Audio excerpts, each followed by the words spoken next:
You film present by Kantara Kantara movie explanation. এই গল্পের শুরু 1847 সাল থেকে। সেই সময় এক রাজা ছিলেন, তার বিশাল সাম্রাজ্য ছিল। সুখী জীবন যাপন করার জন্য একজন রাজার যা কিছু থাকা দরকার তার কাছে সবই ছিল, অর্থাৎ ধন সম্পদ, আরাম, সুখ এবং শান্তি। কিন্তু এত কিছুর পরেও রাজার শুধু একটি জিনিসের অভাব ছিল, তা হলো মনের শান্তি। বহু মন্দিরে দেবতাকে সোনা নিবেদন করেও, দরিদ্রদের খাদ্য দান করেও এবং অনেক ভালো কাজ করেও রাজা তার মনের শান্তি পাচ্ছিলেন না। হতাশ হয়ে তিনি একজন সাধুর কাছে যান। সেই সাধু তাকে শান্তির পথ দেখান এবং বলেন যে এটি তিনি নিজে থেকেই খুঁজে পাবেন, শুধু তাকে হেঁটে যেতে হবে। তাই রাজা তাঁর পরিবার ও প্রজাদের পিছনে ফেলে মনের শান্তির সন্ধানে বেরিয়ে পড়েন। সেখান থেকে বেরিয়ে তিনি অনেক তীর্থস্থানে যান, নতুন নতুন গ্রামে যান, অনেক সাধু মহাত্মা ও ঋষিদের সাথে দেখা করেন, কিন্তু তবুও তিনি শান্তি পান না। তিনি বুঝতে পারেন যে এই পৃথিবীতে তিনি মনের শান্তি পাবেন না, তাই সবকিছু ছেড়ে তিনি একটি জঙ্গলের দিকে এগিয়ে যান, যাতে তিনি তার বাকি জীবন সেখানেই উৎসর্গ করতে পারেন। হঠাৎ তিনি একটি আওয়াজ শুনতে পান। তার মনে হয় যেন তার বাবা মা তাকে কোথাও থেকে ডাকছেন। যখন তিনি সেই আওয়াজ অনুসরণ করেন, তখন তার সামনে একটি পাথর দেখতে পান। গ্রামের লোকেরা এই পাথরটিকে পাঞ্জুরলি দেব নামে পূজা করত। সেখানে দাঁড়িয়ে রাজার মনে এমন এক শান্তি আসে যেন তিনি পৃথিবীর সমস্ত সুখ পেয়ে গেছেন, এবং তিনি সিদ্ধান্ত নেন যে তিনি এই পাথরটিকে তাঁর রাজপ্রাসাদে নিয়ে যাবেন। কিন্তু ঠিক তখনই গ্রামের কিছু লোক সেখানে এসে তাকে এটি করতে বারণ করে। সেই আদিবাসী মানুষগুলোর বক্তব্য ছিল তাঁদের ভগবান। তারা একে পাঞ্জুরলি দেব বলে ডাকতেন, কারণ ইনি আজ পর্যন্ত তাঁদের এই জঙ্গলে রক্ষা করে এসেছেন। কিন্তু রাজা ছিলেন জেদি এবং তিনি বল প্রয়োগ করতে শুরু করেন। তখনই আমরা দেখি যে গ্রামের লোকেদের মধ্যে একজনের শরীরে পাঞ্জুরলি দেব আবির্ভূত হন। তিনি চিৎকার করে রাজাকে বলেন, যদি আমি তোমার সাথে যেতে রাজি হই, তাহলে এর বদলে তুমি এই গ্রামকে কি দেবে? জবাবে রাজা বলেন, আপনি যা বলবেন আমি তাই করতে প্রস্তুত। তখন পাঞ্জুরলি দেব তাঁর স্বরে গর্জন করে ওঠেন। তার আওয়াজ এমন জোরে প্রতিধ্বনিত হচ্ছিল যে পুরো জঙ্গলেও তা শোনা গিয়েছিল। তিনি বলেন, আমার কণ্ঠস্বরের প্রতিধ্বনি যেখানে যেখানে পৌঁছেছে, সেই পুরো জমি তোমাকে এই জঙ্গলবাসীদের দিতে হবে। তুমি কি এর জন্য প্রস্তুত? রাজা রাজি হয়ে যান এবং পাঞ্জুরলি দেব তাঁর সাথে যাওয়ার জন্য প্রস্তুত হন। এর সাথে তাদের একটি শর্তও ছিল। পাঞ্জুরালি দেবের সাথে তারই এক উগ্র রূপ গুলিগা দেব ও আসবেন। যদি তুমি তোমার প্রতিশ্রুতি ভঙ্গ করো এবং এই জঙ্গলের জমি অন্য কোনো কাজে লাগাও, তবে তার উগ্র রূপ সবকিছু ধ্বংস করে দেবে। প্রতিশ্রুতি অনুযায়ী রাজা সবকিছু করেন, যার পরে তিনি তার মনের শান্তি পান। এরপর গল্পটি 1970 সাল অর্থাৎ প্রায় 150 বছর পরে স্থানান্তরিত হয়। সেই গ্রামে ভূত কোলা নামে একটি উৎসব চলছিল। আসলে এটি কর্ণাটকে পালিত হওয়া একটি আচার, যেখানে তুলু জাতির লোকেরা তাদের দেবতাকে সন্তুষ্ট করার জন্য এই উৎসবে একজন পারফর্মার হিসেবে তার মতোই নৃত্য পরিবেশন করে দেখান। পারফর্ম করার সময় তাদের শরীরেই দেবতার আগমন ঘটে। এরপর তিনি সকলকে আশীর্বাদ করেন। বলতে গেলে পাঞ্জুরলি দেবও সেই পারফর্মারের শরীরে মাত্র কয়েক মুহূর্তের জন্যেই আসেন, কিন্তু সেই মুহূর্তগুলিতেই তিনি তার লোকেদের ওপর আসা বিপদ এবং তাদের ভবিষ্যৎ সম্পর্কেও জানিয়ে দেন। এই উৎসবে পারফর্ম করা সমস্ত পারফর্মার প্রজন্ম থেকে প্রজন্মে বদলাতে থাকেন, অর্থাৎ তাদের পরিবারের পরবর্তী প্রজন্মই এই ভূত কলার নৃত্যকে এগিয়ে নিয়ে চলে। এই প্রথা বহু বছর ধরে চলে আসছে এবং আজও, অর্থাৎ বর্তমান সময়েও এই বুটা কোলা নৃত্যটি করা হয়। প্রতি বছরের অনুষ্ঠানের সময় রাজার এক বংশধরও এসেছিল, কিন্তু এবার তার মন পরিষ্কার ছিল না। সে এই গ্রামের জমি বিক্রি করে বড় বড় শপিং মল ও বিশাল ইমারত তৈরি করতে চাইছিল, যাতে সে নিজে লাভবান হতে পারে। তার সবসময় মনে হতো যে ভূত কোলা একটা ফালতু প্রথা মাত্র। দেবের নামে এই লোকেরা এত বড় একটা জায়গা শুধু শুধু দখল করে রেখেছে। সেই পারফরম্যান্স চলাকালীন সেই ব্যক্তি পাঞ্জুরলি দেবের কাছে এসে বলে যে, আমি নাটক সহ্য করব না, আমার পূর্বপুরুষের জমি আমার ফেরত চাই। এমনকি সে সবাইকে কোর্টে টেনে নিয়ে যাওয়ার হুমকিও দেয়। কিন্তু পাঞ্জুরলি দেব তাকে বলেন যে এই জমি তোমাদের রাজা নিজেই গ্রামবাসীদের দিয়েছিলেন, আর যদি তিনি নিজের কথা ভাঙেন তবে তার ফল তাকে ভুগতে হবে। তবে দেবের কথা নিয়ে উপহাস করে সেই ব্যক্তি বলে যে এই কথা কোনো মৃত মানুষ বলছে নাকি আসল দেব? তখন দেব রাগে এসে তাকে বলেন, যদি তুমি আমাকে খুঁজে পাও তাহলে এর মানে এই সব কথা একজন নর্তক বলছিল। কিন্তু যদি তুমি আমাকে খুঁজে না পাও, তাহলে এর মানে এই সব কথা দেব অর্থাৎ আমি বলছি। এরপর দেব একটা মশাল নিয়ে জঙ্গলের দিকে ছুটতে থাকেন। সবাই তার পিছু নেয়। কিছুটা এগিয়ে গিয়ে দেব একটা ছোট মাঠে থেমে যান এবং গোল করে চক্কর কেটে মাটির ভেতরে কোথাও যেন হারিয়ে যান। তার চারপাশে আগুনের একটি বৃত্ত তৈরি হয়ে যায়। আর এখন গ্রামবাসীও এই কথা মেনে নিয়েছিল যে সেই নর্তকের শরীরে সেই সময় দেবই ছিলেন, যিনি সেই বংশধরকে এই জমি না নেওয়ার কথা বলেছিলেন। এর পরের দৃশ্য শুরু হয় পরের দিন। যখন সেই বংশধর জমির কাগজপত্র নিয়ে আদালতে যায়, তখন সিঁড়ির ওপরই সে রক্তবমি করে মারা যায়। এর মানে পরিষ্কার ছিল যে গুলিকার দেব তার প্রাণ নিয়েছেন, যিনি ছিলেন রুদ্ররূপ। এর পরের গল্প 20 বছর এগিয়ে যায়। শিব এই গ্রামের মোষের দৌড় কাম্বালাতে অংশ নেয়। শিব এর আগে অনেক মোষের দৌড়ে অংশ নিয়েছে এবং সে আজ পর্যন্ত কখনো হারেনি। আর এবারও প্রায় 500-এরও বেশি প্রতিযোগীর মধ্যে শিব সবচেয়ে কম সময়ে তার মোষদের দ্রুত দৌড়ে সেই রেস জিতে যায়। কিন্তু সেখানকার আয়োজকরা প্রতারণা করে এবং তাদের নিজেদের লোককেই সেই রেস জিতিয়ে দেয়। এই ঘটনায় রেগে গিয়ে শিব জমিদার ও তার লোকজনের ওপর নিজের রাগ প্রকাশ করে। এখানে আমাদের একটি খুব সুন্দর মারামারির দৃশ্য দেখানো হয়। কম বাজেট হওয়া সত্ত্বেও ছবির সিনেম্যাটোগ্রাফি ছিল অসাধারণ। আসলে জমিদার সেই ব্যক্তিরই ছেলে ছিল যে আদালতের সিঁড়িতে রক্তবমি করতে করতে মারা গিয়েছিল। তবে দেবেন্দ্র তার বাবার মতো লোভী না হয়ে গ্রামের মানুষদের সবসময় সাহায্য করতেন, তাদের পাশে দাঁড়াতেন এবং প্রয়োজনে টাকাও দিতেন। তাই তিনি তার বিশেষ লোক সুধাকরকে দিয়ে জেতা মেডেলটা শিবকে দেওয়ার জন্য বলেন। আর এর সাথে পুরস্কার স্বরূপ সে একটি বাইকও পায়। এই ইয়ামাহায়ের বাইক দেখে আমার পুরনো দিনের কথা মনে পড়ে গেল, যখন আমি আর আমার বন্ধুরা এই বাইকেই চড়ে ঘুরতে যেতাম। এটা আজ থেকে প্রায় 10 বছর আগের কথা। কমেন্ট সেকশনে অবশ্যই জানাবেন যে আপনাদের মধ্যে কার কার কাছে এই ইয়ামাহা বাইকটি ছিল। মূল গল্পে ফিরে আসা যাক। কিছুদিন পরই এই গ্রামে ভূত কোলা উৎসব হতে যাচ্ছিল। আর সেই কারণে দেবেন্দ্র শিবকে কিছু টাকা দিয়েছিলেন যাতে সে উৎসবের সব প্রস্তুতি নিতে পারে। এখন ঐতিহ্য অনুযায়ী সেই ভূত কোলা শিবের করা উচিত ছিল, কারণ এটা সব সময় তার বাবা সেই উৎসবটি করতেন। কিন্তু তার বাবার শেষ পারফরম্যান্সে যখন তিনি এই গ্রাম থেকে নিখোঁজ হয়ে গেলেন, তখন সেই ভয় শিবার মন থেকে আর কখনো যায়নি। আর এই কারণেই সবসময় তার কাকার ছেলে গুরুভা এই উৎসবে অংশ নিত। এরই মধ্যে শিবার ব্যক্তিগত জীবনও দেখানো হয়, যেখানে সে গ্রামের মধ্যে মজা করে বেড়াত, রাতে শিকার করত এবং বন্ধুদের সাথে মিলেমিশে খেত। কিন্তু তার মা এসব পছন্দ করতেন না এবং এসবের জন্য সে তার মায়ের কাছে অনেক বকাও খেত। আর তার দৈনন্দিন কাজ করে এবং তার জীবিকা নির্বাহের জন্য সে জমিদার দেবেন্দ্রের কিছু কাজও করত, যেমন জঙ্গল থেকে কাঠ কাটা, সেখান থেকে শিকার করে এনে তাকে দেওয়া এবং গ্রামে ছোটখাটো কোনো ঝামেলা হলে দেবেন্দ্রের জন্য সেটা মিটিয়ে দেওয়া। এই কারণে খুশি হয়ে দেবেন্দ্র তাকে কিছু টাকাও দিতেন। এভাবেই শিবার জীবন বিন্দাস চলছিল।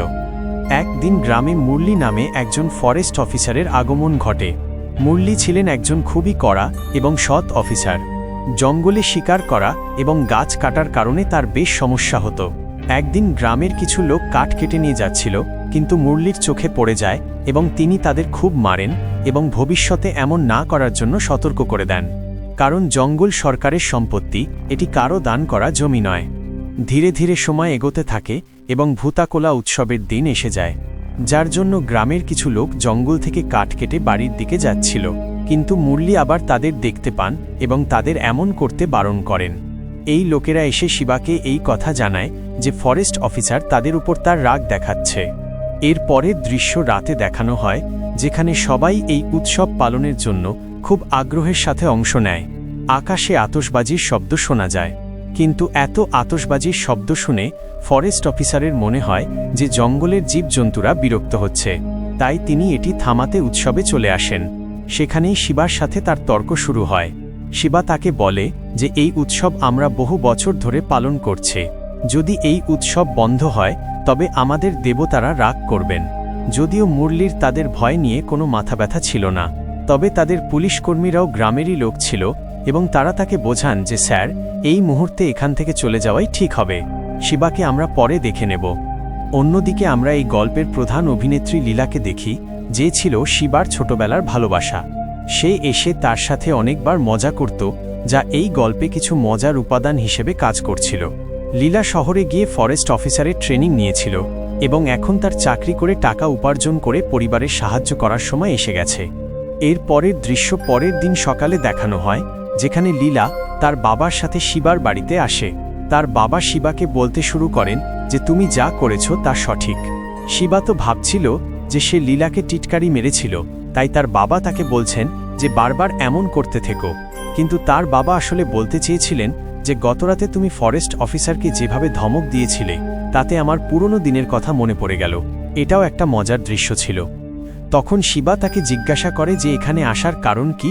তখন তার বাবা জানান যে আমার মেয়ে শহরে গিয়ে ফরেস্ট অফিসারের ট্রেনিং নিয়েছে, এখানে গ্রামে যদি সে কিছু কাজ পায় তবে তোমার খুব উপকার হবে। এর উত্তরে শিবা বলে যে হ্যাঁ, আমি আমাদের জমিদার অর্থাৎ দেবেন্দ্রজিকে খুব ভালোভাবে চিনি, তার সাথে কথা বললে লীলার ফরেস্ট গার্ডের চাকরি হয়ে যাবে। এবং যখন লীলা তার প্রথম দিনে অফিসে যোগদান করে তখন সে জানতে পারে যে আজ মুরলি পুরো গ্রামে ফেন্সিং বেড়া লাগাতে চলেছেন। ফেন্সিং ওয়াল মানে সেই দেওয়াল যা দুটি সীমানাকে আলাদা করে দেখায়। মুরলির বিশ্বাস ছিল যে গ্রামের যে সমস্ত লোক জঙ্গলের জমি ব্যবহার করছে তারা যেন সেখান থেকে বেরিয়ে যায়, কারণ জঙ্গল শুধুমাত্র পশুদের থাকার জন্য, মানুষের দখলের জন্য নয়। তখন গ্রামের সমস্ত লোক এসে এর বিরোধিতা করে এবং বলে যে যদি আপনি এখানে একটি সীমানা তৈরি করে দেন তবে আমরা এত বছর ধরে যারা এখানে বসবাস করছি তারা কোথায় যাব। এর মধ্যেই শিবাও সেখানে পৌঁছায় এবং তার সাথে পুলিশদের ঝামেলা শুরু হয়। গ্রামের কিছু লোক যারা পুলিশের পক্ষে ছিল তারা সবাই মিলে শিবাকে বেঁধে ফেলে। রাতে যখন লীলা তার কাজ থেকে বাড়ি ফেরে তখন সে শিবাকে সেখানেই বসে থাকতে দেখে। সে তার জন্য খাবার নিয়ে যায়, কিন্তু শিবা সেই খাবার প্রত্যাখ্যান করে এবং বলে যে তুমি পুলিশের সাথে মিলে গ্রামের লোকের ক্ষতি করলে। কেমন মেয়ে তুমি, আমি তোমার চাকরি জুটিয়ে দিলাম। কিন্তু লীলা আর কি বা করতে পারত, সে তো বাধ্য ছিল, তাকে তো তার কাজ করতে হতো, কিন্তু ভেতরের মন থেকে সে কেবল তার গ্রামের জন্যই ভাবছিল। পরের দিন সকালের দৃশ্য দেখানো হয়, যেখানে গ্রামের সবাই তাদের জমি বাঁচানোর জন্য জমিদারের কাছে যায়, অর্থাৎ দেবেন্দ্রের কাছে। দেবেন্দ্র বলেন যে ঠিক আছে, আমি পুলিশ থেকে তোমাদের বাড়ি বাঁচাব, তোমাদের কেবল তোমাদের জমির টুকরোর জন্য এখানে সই করতে হবে। এবং তিনি একজন উকিলকে ডেকে সেই সমস্ত কাগজপত্রের প্রমাণ করান। কিন্তু তখনই সেই গ্রামবাসীর মধ্যে শিবার বন্ধু লাচ্চু জমিদারের বাড়ি দেখে খুব উত্তেজিত হয়ে ওঠে এবং দেখতে আসে। তখন জমিদার তাকে জিজ্ঞেস করেন, তুই অসুচি লোক হয়ে আমার এই সূচি ঘরে পা রাখলি কেন? এই কথায় শিবারও রাগ হয় এবং সে সেই লোকটিকে খুব মারে। পরিস্থিতি যাতে নিয়ন্ত্রণের বাইরে না যায় তাই দেবেন্দ্র তাদের দুজনকেই থামান এবং তার বদলে নিজের লোককেই বকাবকি করেন যে তুই এমন কেন করলি, গ্রামবাসীর সাথে কখনো এমন করা উচিত নয়। কিন্তু ভেতরে ভেতরে তিনিও রেগে যাচ্ছিলেন, কারণ তিনি তো এই সবাইকে নিজের দাস মনে করতেন। শিবা যে কিছু টাকা উপার্জনের জন্য জমিদারের কাজ করত, যার মধ্যে জঙ্গল থেকে গাছ কেটে আনাও ছিল, তো এমনই একদিন শিবা এবং তার দল জঙ্গলের মধ্যে কাঠ কাটছিল। তখনই সুধাকর, যিনি সেই গ্রামের কাঠ ম্যানেজমেন্ট দেখতেন, তিনি গিয়ে এই সমস্ত কথা মুরলিকে জানান এবং মুরলি ও সুধাকর মিলে শিবাকে ধরার জন্য রাতের অন্ধকারে বেরিয়ে যান। শিবা তার একজন লোক গাছের উপর বসিয়ে রেখেছিল, যাতে কেউ যদি তাদের উপর নজর রাখতে আসে তবে সেই লোকটি যেন তাকে ইঙ্গিত দেয়। এবং যেই পুলিশদের গাড়ি জঙ্গলে প্রবেশ করে অমনি ইঙ্গিত পেয়ে যায়। যদিও তারা ততক্ষণে গাছটিকে অর্ধেক কেটে ফেলেছিল, কিন্তু ইঙ্গিত পাওয়া মাত্রই তারা সবাই একটি ছোট জায়গায় লুকিয়ে পড়ে। আর দেখতে দেখতে যখন মুরলির গাড়ি সেখান থেকে পার হতে শুরু করে তখন অর্ধেক কাটা গাছটি সম্পূর্ণভাবে তাদের গাড়ির উপরেই পড়ে যায়, যার ফলে সেও আহত হয়। আর পুলিশকর্মীকে যখন আঘাত করা হয়েছে তখন পুলিশকর্মীরা শান্ত হয়ে বসে থাকবে কিভাবে? তাই সবাই মিলে দেবেন্দ্র এবং তার লোকদের উপর নজরদারি আরও কঠোর করে দেয়, যাদের মধ্যে ছিল শিবা, লাচ্চু, রঘু এবং নারু। এখন এই সবাই পুলিশ থেকে নিজেদের প্রাণ বাঁচাতে কিছুদিনের জন্য নিজেদের লুকিয়ে রাখে, কারণ যদি তারা তাদের বাড়িতে ফিরে আসে তবে পুলিশ তাদের ধরে নিয়ে যাবে। অন্যদিকে দৃশ্যটি দেবেন্দ্রের উপর ফোকাস হয়, যিনি এই সময় গুরুভাকে তার গাড়িতে বসিয়ে এগিয়ে নিয়ে যান এবং বলেন যে আমি তোমাকে বাড়ি পৌঁছে দেব। তখন গুরুভা জিজ্ঞাসা করে যে আপনি এত বড় মানুষ, এই পুরো গ্রামের মালিক, আপনি কেন আমাকে সাহায্য করছেন? আপনার কি আমার কাছ থেকে কিছু দরকার? এর উত্তরে দেবেন্দ্র বলেন যে তুমি আজ পর্যন্ত এই গ্রামের জন্য কি না করেছ। প্রতিবার ভূতাকোলা উৎসবে তুমিই তো পাঞ্জলি দেব হও এবং সবাই তোমার কথাই তো শোনে। তাই আমি খুশি হয়ে তোমার জন্য গ্রামের বাইরে বড় জমি দিতে চাই। তবে তার বদলে তোমাকে আমার একটি ছোট কাজ করতে হবে।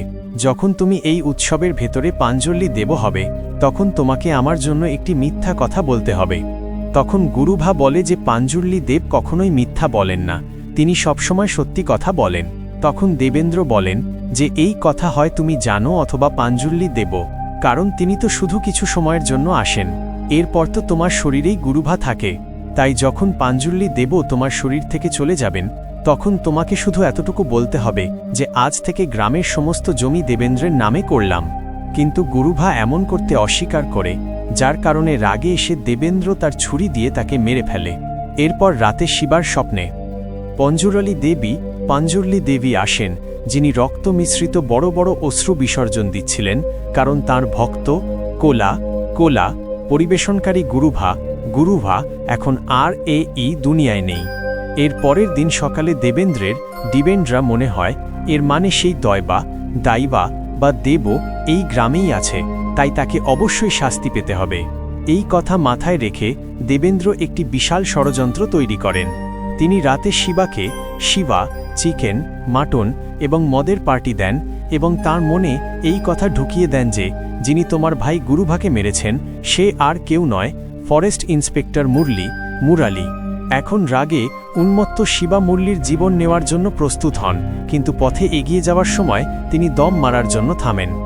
সেই গ্রামের কামার মহাজান যখন শিবাকে নিয়ে দম মারছিলেন, তখন তিনি তাকে জানান যে তিনি কিছুদিন আগে গুরুভাকে দেবেন্দ্রের গাড়িতে যেতে দেখেছিলেন, কিন্তু ফিরে আসার সময় গাড়িতে শুধু দেবেন্দ্রই ছিলেন এবং পরের দিন গুরুভার মৃতদেহ পাওয়া যায়। এর মানে স্পষ্ট যে তাঁর জীবন আর কেউ নয়, দেবেন্দ্রই নিয়েছেন।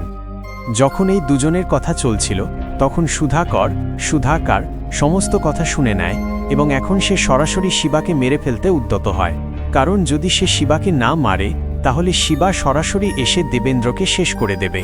এবং আবারও এখানে তাদের সকলের মধ্যে একটি খুব ক্লাসিক লড়াই দেখানো হয়, যেখানে একা শিবা এতজন গুন্ডাকে ধুমধাম পিটাচ্ছিলেন। পরের দিন এই খবর পুরো গ্রামে সম্পূর্ণরূপে ছড়িয়ে পড়ে যে গুরুভাকে যে মেরেছে সে আর কেউ নয়, এই গ্রামের জমিদার দেবেন্দ্র। এর পাশাপাশি সেই জমিদার প্রতারণা করে তাদের সকলের থেকে তাদের অংশের জমিও হাতিয়ে নিয়েছে। এরা সবাই সাহায্য চাওয়ার জন্য মুরলির কাছে যান। এখন মুরলি, যিনি সবসময় জঙ্গলের জমি রক্ষা করতে চেয়েছিলেন, যখন তিনি জানতে পারলেন যে এই সমস্ত জমি দেবেন্দ্রের হাতে চলে গেলে সে এই পুরো জঙ্গলকে শেষ করে দেবে এবং এখানে বড় শপিং মল, ভালো রাস্তা এবং বড় ইমারত তৈরি করবে, যার ফলে জঙ্গল চিরকালের জন্য শেষ হয়ে যাবে, তখন তিনিও গ্রামবাসীদের সঙ্গে যোগ দিয়ে তাদের সমর্থন করার জন্য প্রস্তুত হন। তিনি বলেন যে যদি দেবেন্দ্রের কোনো লোক তোমাদের ওপর হামলা করে তবে আমাদের পুরো পুলিশ বাহিনী তোমাদের সমর্থন করবে। আর কি হওয়ার ছিল? দুই বড় প্রতিদ্বন্দ্বী তাদের দলবলকে ডেকে নেন, অর্থাৎ একদিকে দেবেন্দ্র তার গুন্ডাদের ডেকে নেন, অন্যদিকে মুরলি তার পুরো পুলিশ দলকে ডেকে নেন, যাতে তারা এই গ্রামের জন্য লড়তে পারে। যার পরে আবারও এই গল্পে একটি দুর্দান্ত লড়াই দেখানো হয়। একদিকে দেবেন্দ্র এই পুরো গ্রামকে শেষ করে এই জমি দখল করতে চেয়েছিলেন, অন্যদিকে মুরলি এই পুরো জঙ্গলকে রক্ষা করে এখানে বড় ইমারত বানাতে দিতে চাননি। এতে তাকে সমর্থন করেন শিবা এবং তিনি এসে দেবেন্দ্রের লোকদের খুব পিটাতে থাকেন। কিন্তু তখনই তাদের মধ্যে একজন শক্তিশালী গুন্ডা এসে শিবাকে এক হাতে তুলে নেয় এবং তার জীবনও কেড়ে নেয়, এবং শিবা মাটিতে পড়ার সঙ্গে সঙ্গেই তার মাথা একটি পাথরের সঙ্গে ধাক্কা খায়, যার কারণে তার রক্ত বের হতে থাকে। গ্রামবাসীদের মনে হয় শিবা মারা গেছেন। আর তখনই এই গল্পে আসে এক বিশাল মোড়। এই সেই পাথর ছিল যা 1846 সালে সেই রাজা পেয়েছিলেন, যা দেখে রাজা তার মনের শান্তি পেয়েছিলেন। মূলত দেবতারা ছিলেন যারা সবসময় সেই গ্রামের রক্ষা করতে চেয়েছিলেন। যার পরে এই গল্পের অন্যতম সেরা দৃশ্যটি আসে, যেখানে ঋষভ শেট্টির অভিনয়। এই অভিনেতার এই অভিনয় এখন পর্যন্ত দর্শকদের এই ছবিটি প্রেক্ষাগৃহে গিয়ে দেখতে বাধ্য করেছে। আপনাদের মধ্যে কতজন এই কথার সঙ্গে একমত, অনুগ্রহ করে আমাকে কমেন্ট সেকশনে অবশ্যই জানাবেন। প্রায় 15 মিনিটের বেশি ধরে চলা এই লড়াইয়ের উপসংহারে আমরা জানতে পারি যে গুলিগা দাইবা রেগে গিয়ে দেবেন্দ্রকে, অর্থাৎ জঙ্গলের বিনাশকারীকেই বিনাশ করে দেন এবং এই গ্রাম আবার বছরের পর বছর ধরে সুরক্ষিত থাকে। যার পরে এই গল্পের শেষের দৃশ্যগুলিতে আমরা দেখি যে এখন শিবা এই গ্রামের ভূটা কোলা উৎসবে অংশগ্রহণ করেন এবং পঞ্জুরলি দেব হয়ে একটি চমৎকার নৃত্যও করেন। আমরা লীলাকেও লীলা দেখতে পাই, যিনি এই সময় গর্ভবতী ছিলেন। আবার উৎসবে ইন্সপেক্টর মুরলিও দাঁড়িয়ে থাকেন, যেখানে পঞ্জুরলি দেবও তাকে এই গ্রামের জমি বাঁচানোর জন্য ধন্যবাদ জানান। যার পরে তাঁর কানে জঙ্গল থেকে একটি আওয়াজ আসে এবং সেই আওয়াজের পিছু ধাওয়া করে পঞ্জুরলি দেব সেই জায়গায় পৌঁছান যেখানে তার পিতাও অদৃশ্য হয়েছিলেন।